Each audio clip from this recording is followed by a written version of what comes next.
Bonjour à tous, bien-aimés. Je vous invite à une lecture dans Luc chapitre 6. Luc chapitre 6 et on va commencer à partir du verset 46 jusqu'à la fin. Pourquoi m'appelez-vous Seigneur, Seigneur, et ne faites-vous pas ce que je dis? Je vous montrerai à qui est semblable tout homme qui vient à moi, entend mes paroles et les met en pratique. Il est semblable à un homme qui, bâtissant une maison, a creusé bien en avant, et a posé le fondement sur le roc. Une inondation est venue, le torrent s'est jeté contre cette maison, sans pouvoir l'ébranler parce qu'elle était bien bâtie. Mais celui qui entend et qui ne met pas en pratique, il est semblable à un homme qui a bâti sa maison sur la terre, sans fondement. Le torrent s'est jeté contre elle, aussitôt elle est tombée, et la ruine de cette maison a été grande. Amen. Jésus est en train de parler à la foule, ainsi qu'à ses disciples, et beaucoup l'appellent Seigneur, Seigneur. Comme toi et moi, nous pouvons appeler notre Jésus Seigneur, c'est-à-dire l'appeler avec un terme qui évoque une soumission, qui évoque le fait que nous positionnons Dieu, nous positionnons Jésus comme étant maître dans nos vies. Mais ce qui est important, ce ne sont pas les mots, ce ne sont pas les termes que nous allons utiliser pour qualifier la position de Jésus dans notre vie. Ce qui va intéresser Jésus, c'est ton obéissance, c'est mon obéissance. Ce qui va intéresser Jésus et ce qui va faire de la différence, qui va créer un impact dans nos vies, c'est est-ce que lorsque Jésus nous parle, est-ce que nous nous soumettons à ce qu'il nous dit?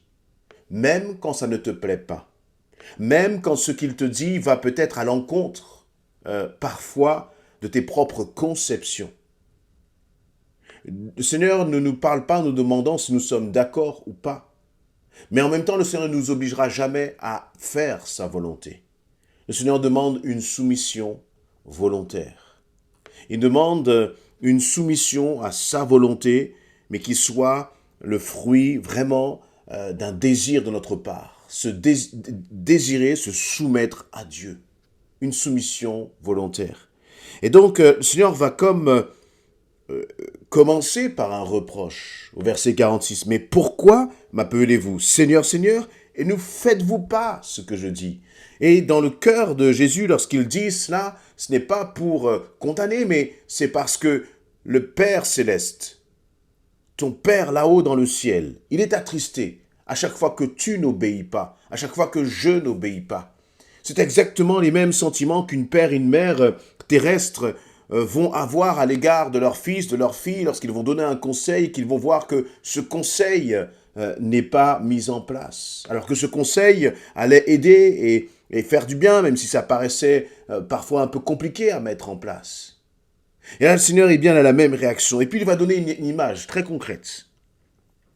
Il va donner une image de la vie de tous les jours, comme Jésus sait si bien le faire.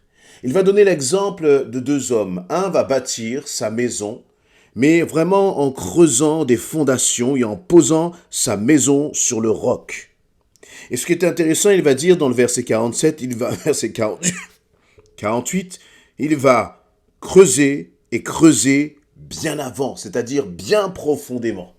Et puis un autre va juste avoir une belle maison, mais qu'il va poser sur la terre, sans fondation. Et nous savons très bien comment les choses vont se passer. Et d'ailleurs, nous n'accepterions pas que dans notre propre vie, si nous achetons une maison, si nous vivons dans une maison, nous n'accepterions pas que les fondations de cette maison soient fragiles. Et nous préférons même prendre 1 mois, 2 mois, 3 mois, 6 mois à travailler les fondations de cette maison pour s'assurer qu'elle tiendra toute la vie. Et pourtant, dans les choses qui sont plus importantes qu'une maison, ça peut être, tu veux bâtir ton couple, tu es célibataire et tu veux peut-être bâtir ton couple. Tu veux t'engager avec le Seigneur et tu veux bâtir ta relation avec Dieu. Tu veux bâtir une vie professionnelle, justement, où tu vas pouvoir t'épanouir dans ta vie professionnelle. Tu veux pouvoir aussi t'engager dans un ministère, dans un service auquel le Seigneur t'appelle. Ce qui est important, c'est de ne pas se précipiter, mais c'est de travailler les fondations. Le problème, c'est que les fondations, personne ne les voit. Le problème, c'est que les fondations demandent de la discipline. Là, il nous est dit de creuser le roc pour justement fonder sa maison. Et creuser le roc, c'est pas facile. C'est bien plus facile de prendre sa maison, de la poser là, à même le sol, sans aucune fondation. C'est bien plus facile. Et très souvent, eh bien, nous sommes arrêtés par la difficulté. Très souvent, nous sommes arrêtés par l'effort. Il y a comme une forme de paresse parce que nous voulons tout et tout de suite. Et le Seigneur nous dit, mais non, je t'encourage à creuser.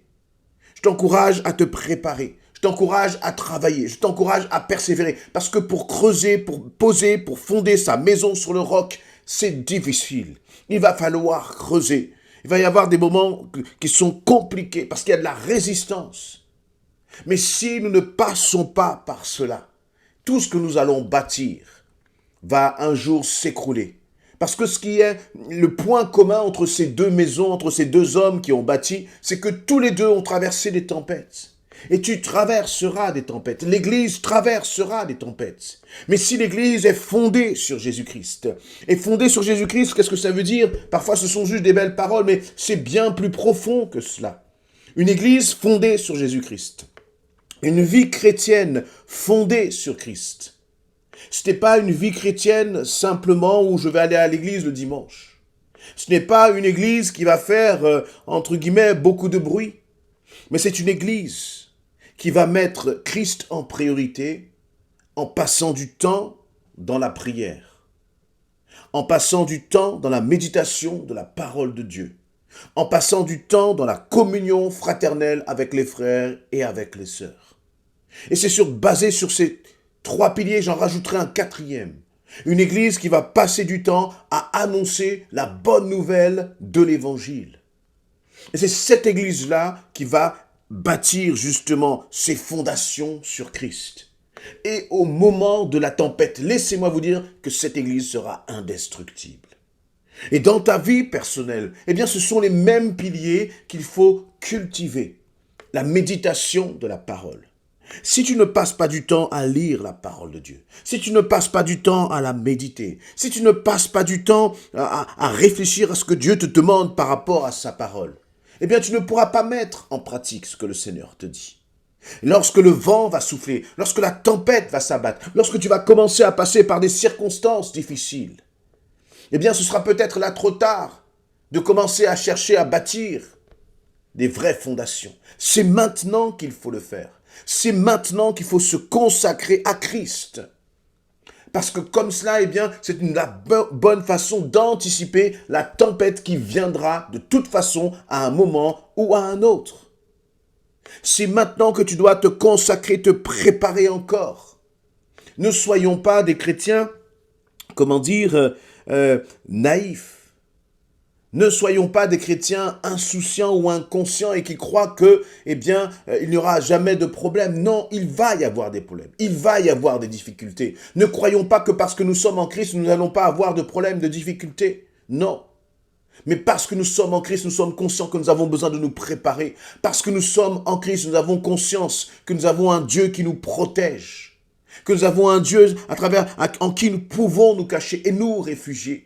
Mais pour cela, il faut bâtir ta vie sur Jésus-Christ. Ne bâtis pas ta vie sur un homme. Ne passe pas ton espoir et ton espérance dans ton époux, dans ton épouse. Et si tu es célibataire, ne crois pas que tu seras heureux parce que tu auras un époux ou une épouse. Non, ce qui va faire la différence, ce n'est pas le célibat ou le mariage. Ce qui va faire la différence, c'est sur qui tu es en train de fonder ta vie. Et là, eh bien, ça s'adresse aussi, je crois, pour un couple. Les couples traversent des tempêtes. Et comment traverser ces tempêtes, justement, et tenir ferme pendant la tempête? Eh bien, c'est en se préparant spirituellement. Alors, peut-être que ton mari n'est pas à Christ, peut-être que ton épouse n'est pas à Christ, Mais je crois que la bénédiction qui coule sur toi va aussi couler sur lui. Mais tu dois te préparer.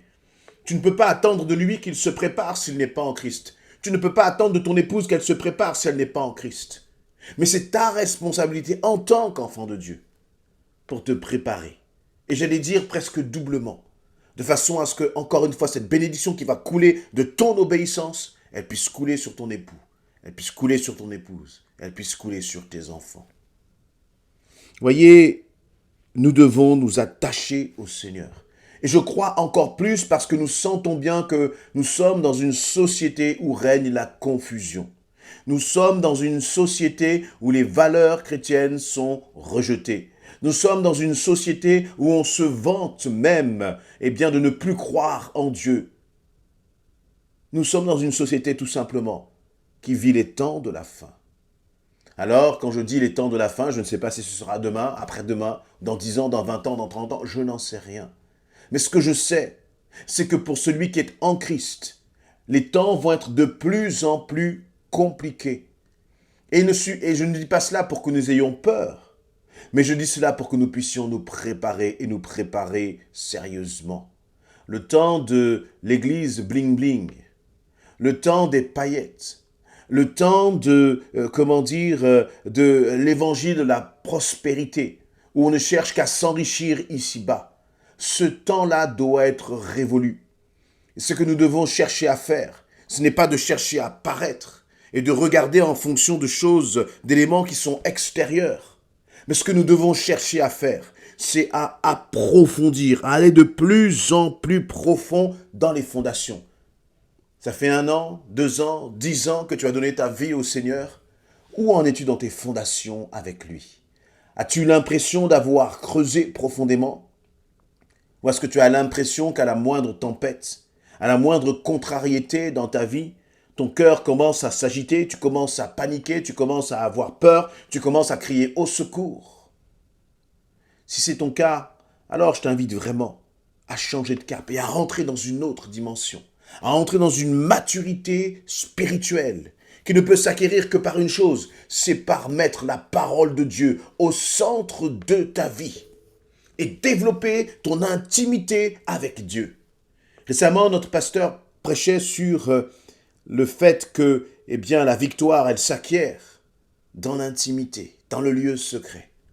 Et cette question, justement, ce passage de la fondation, je crois qu'il nous parle justement du lieu secret.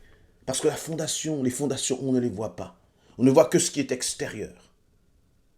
Mais c'est dans le lieu secret. C'est en travaillant les fondations avec ton Seigneur que tu vas commencer à grandir. Parfois, on peut grandir très vite, mais parce qu'il n'y a pas de fondation, à la moindre tempête, tout cela est emporté. Mais s'il y a des fondations profondes en Christ, quelle que soit la tempête, tu tiendras. Quelle que sera l'adversité, tu tiendras. Alors, je t'encourage vraiment à développer ton intimité avec le Seigneur, à passer du temps avec lui, à favoriser des temps aussi de présence avec l'Église. Je crois réellement qu'on ne peut pas être un enfant de Dieu affermi si on n'est pas affermi dans son Église. Parce que l'Église, c'est le corps auquel toi, en tant que membre, tu appartiens. Et si tu es un bras tout seul, lorsque le vent va passer, tu seras beaucoup plus vite emporté par le vent. Mais si tu es ancré dans le corps de Christ, alors tu tiendras aussi beaucoup plus fermement. Soyez encouragés par ces paroles et je veux vraiment nous inviter à réfléchir et à prendre conscience de la qualité de nos fondations avec notre Seigneur. Amen.